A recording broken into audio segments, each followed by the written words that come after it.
अगर further solution चाहिए आप लोगों को तो आप मुझे कमेंट करके बता सकते हैं कि हमें सॉल्यूशन चाहिए, आगे सॉल्यूशन में सॉल्व करके और वीडियो अपलोड कर दूंगा। ठीक है। स्टैंडर्ड पेपर का जब मैंने पूरा क्वेश्चन पढ़ा तो देखा कि काफ़ी पेपर आसान आया था। हालांकि बच्चों का कहना है कि पेपर काफ़ी डिफ़िकल्ट है as compare to last year, लेकिन ऐसा नहीं है। क्वेश्चन की जो लेवल उसको समझना पड़ेगा। एक्चुअल में क्या है कि क्वेश्चन को टू द पॉइंट नहीं देखा है, डायरेक्ट क्वेश्चन नहीं पूछा गया है, थोड़ा सा उसको ट्विस्ट करके पूछा गया है। बाकी सारे क्वेश्चंस अच्छे हैं, इस बार पेपर डिफ़िकल्ट नहीं आया है कहा जाए तो। ठीक है, तो हम पहला क्वेश्चन डिस्कस करते हैं। पहला क्वेश्चन है the system of the equation x + 5 is equal to 0 and 2x - 1 is equal to 0 हैज़। अब इसमें क्या कर रखा है, लीनियर इक्वेशन इन 2 वेरिएबल आप अक्सर पढ़ते रहते हैं, इसको 1 वेरिएबल में दे दिया गया है और इसका इक्वेशन पूछ लिया गया, तो इसका यूनिक सॉल्यूशंस होगा। ठीक है, क्योंकि एक सोल्यूशन तो मिलेगा, इनका अलग तो सोल्यूशन मिलेगा नहीं, तो यूनिक सोल्यूशन होगा। नो सोल्यूशन का चांस ही नहीं बन सकता। ठीक है, नेक्स्ट है ये राइट एंगल ट्राइंगल बना लेंगे। राइट एंगल ए पर है, साइन भी p/h पुट करेंगे, उससे हमारा आंसर निकल जाएगा सेक बी 4/√15।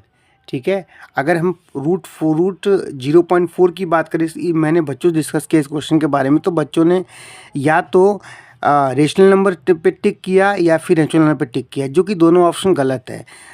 अगर 0.04 होता तो उस केस में हमारा रेशनल नंबर निकल के आता, लेकिन सिर्फ 0.4 है, इसको फ्रैक्शन में लिखोगे तो वो रूट में आपका आएगा 4/10। तो 4 का रूट स्क्वायर 2 होता है, अपॉन में रूट में 10 हो जाएगा, तो एक ही रेशनल नंबर, इसलिए हमारा ये ऑप्शन करेक्ट है। नेक्स्ट है which of the following can not be and unit digit of 8 की पावर n। ये क्वेश्चन मैंने डिस्कस किया था इस टाइप का, बोला था कि प्रीवियस पेपर में कि आएगा जरूर, और आया भी। तो कोई भी नंबर 0 पे एंड कब होती है, जब उसको फैक्टराइज करने पे फैक्टर आते हैं 2 और 5, बट 8 को फैक्टराइज करोगे तो ओनली आपको 2 मिलेगा, तो ये वैल्यू कभी 0 पे एंड नहीं हो सकती। तो इसलिए ऑप्शन ए सही है, सी सही है। इससे अगला क्वेश्चन है क्वाड्रेटिक इक्वेशन का रियल और डिस्टिंक्ट रूट बताना है आपको। देखो डिस्क्रिमिनेंट रूल इसमें लगाएंगे और d = b² - 4ac वाला लगाएंगे, सबको सॉल्व करेंगे। अगर d = 0 भी आ जाए तो उस केस में इक्वल रूट्स होगा, वो काउंट नहीं होगा, क्योंकि इसने रियल और डिस्टिंक्ट रूट पूछा है, अलग अलग रूट्स पूछा है। तो उस हिसाब से हमारा बेस्ट सुटेबल ऑप्शन ए है। नेक्स्ट क्वेश्चन नंबर 6 क्या कहता है, वैल्यू ऑफ बी निकालना है, जबकि एक जीरोस दूसरे का रेसिप्रोकल है। एक को अल्फा लेंगे, दूसरे को हम लोग 1/α लेंगे, क्योंकि दोनों रेसिप्रोकल है। और उसके बाद से फॉर्मूला लगाएंगे alpha into 1/α is equal to c/a। Solve करोगे बी की वैल्यू आपकी 2 आ जाएगी। नेक्स्ट क्वेश्चन डिस्कस करते हैं।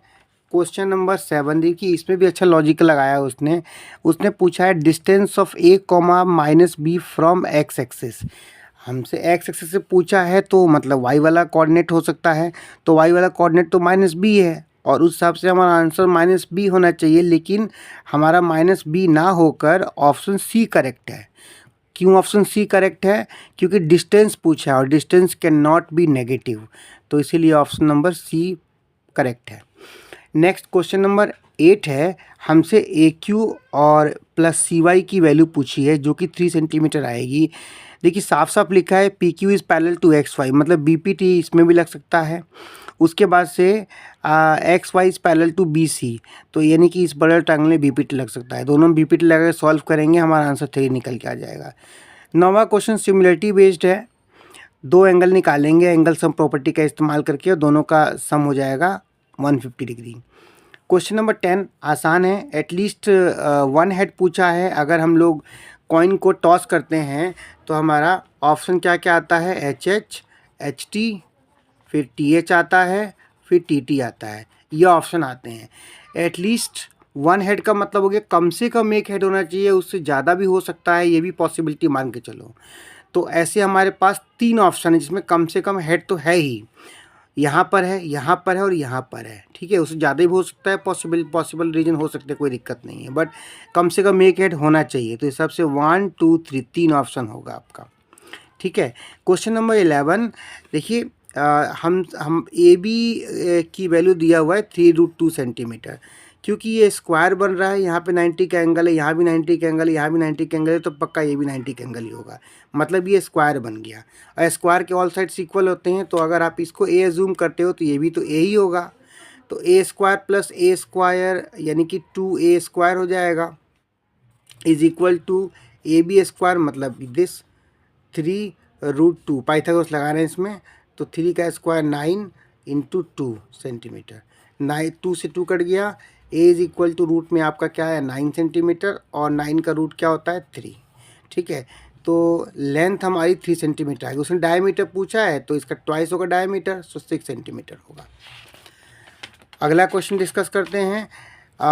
एक्स की वैल्यू आपसे मतलब एक्स की वैल्यू गिवन है cos 30 माइनस साइन 30, और वाई की वैल्यू गिवन है tan 60 माइनस cot 60, ठीक है।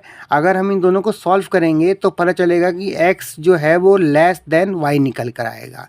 ये भी क्वेश्चन अच्छा पूछा है। क्वेश्चन नंबर 13 में क्या है कि उसने पूछा है, ये मतलब एक सर्कल गिवन है और 2 टेंजेंट है, ठीक है, और वो बोला है कि पैरेलल की कंडीशंस, तो ऑब्वियस सी बात है अगर रेडियस 5 सेंटीमीटर है तो ये पूरा कितना हो जाएगा 10 सेंटीमीटर हो जाएगा।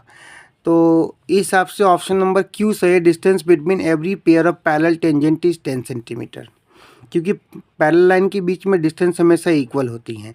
यहाँ पे एंगल सम प्रॉपर्टी पे ट्राइंगल लगाएंगे, उससे 2x की वैल्यू 45 डिग्री निकल के आएगी, ठीक है। ये क्वेश्चन नंबर 15 पहले 4 नंबर में आता था, लेकिन इसमें काफ़ी इन्फॉर्मेशन गिवन है इसलिए 1 मार्कर में दे दिया गया है इसको, ठीक है। Angle of depression of the snake from the I of the peacock जो है वो 30 डिग्री आएगा।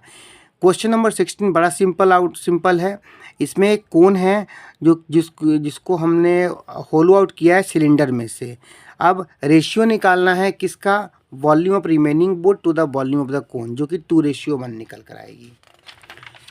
नेक्स्ट क्वेश्चन नंबर 17 है।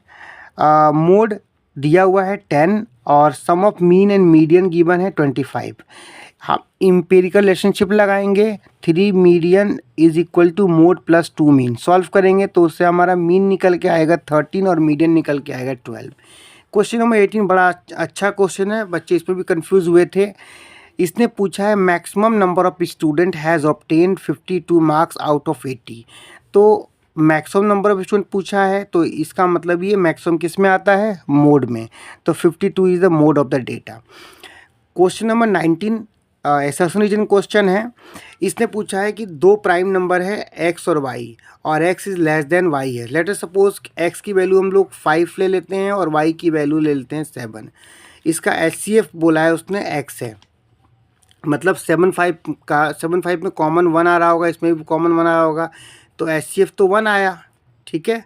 मतलब इन दोनों में से कोई नंबर तो नहीं आया निकल के, तो ये तो इनकरेक्ट जा रहा है। LCM की बात करें तो LCM सारे नंबर का मल्टीप्लिकेशन हो सकता है, 7 5 जब 35 होगा, यानी कि LCM भी सेम नंबर नहीं हो सकता, तो एसर्शन पूरा रॉन्ग है। HCF लेस देन LCM हो सकता है, ये सही है। क्वेश्चन नंबर, तो इस हिसाब से डी ऑप्शन है इसका, assertion is false but reason is true.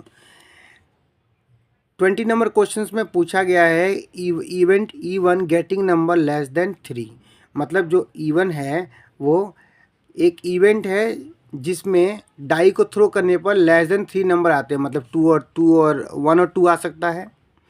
इसकी पॉसिबल रीजन क्या होगा, 2/6 यानी कि 1/3 होगा। अब उसने पूछा है ग्रेटर देन 3 कौन से नंबर हो सकते हैं, 4 5 6 3 हो सकते हैं, तो 3/6 लिखेंगे तो 1/2 आएगा। अब उसने बोला है कि if 2 event ENF are complementary event then PE plus PF is equal to 1। बिल्कुल सही बात है, जब 2 इवेंट कॉम्प्लीमेंट्री होती हैं तो उनके बीच का जो मतलब सम होता है PE प्लस PF का, वो 1 आता है, बट इन दोनों का सम 1/3 और 1/2 का सम कभी भी 1 निकल कर नहीं आ पाएगा। तो इस हिसाब से असर्शन